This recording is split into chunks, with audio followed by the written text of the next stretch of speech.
उपन्यास सम्राट प्रेमचंद। हालांकि बेजोड़ कहानीकार भी प्रेमचंद रहे हैं।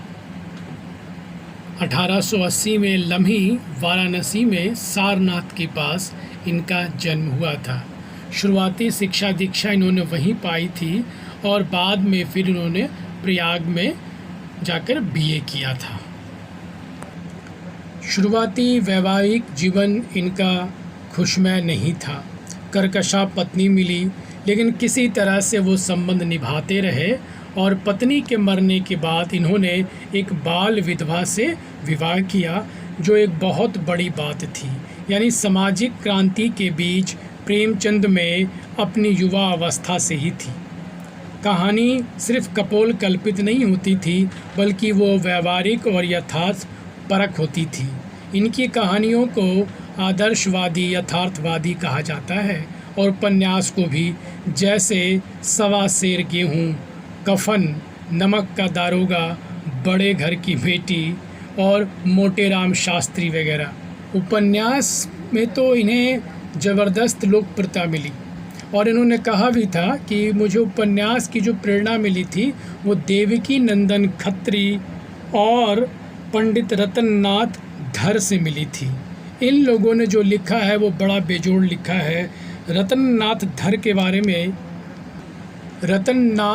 बारे में ये कहते हैं कि उन्होंने उर्दू में 1200 पृष्ठ का एक महाग्रंथ रचा था, फिसाना ए आज़ाद।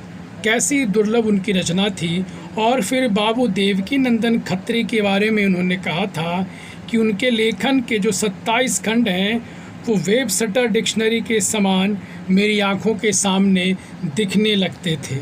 और फिर जब प्रेमचंद ने खुद लिखना शुरू किया तो प्रेमाश्रम, रंगभूमि, कर्मभूमि और अपने कालजयी उपन्यास गोदान के बारे में उन्होंने कहा था कि देखिए, किसानों से मेरा परिचय बचपन से था। मेरा बचपना गांव में बीता और मुझे किसान जो थे वो बड़े प्रेरित करते थे, इसलिए मेरी रचना में किसान है। और गोदान इनकी अंतिम रचना वैसे मानी जाती है।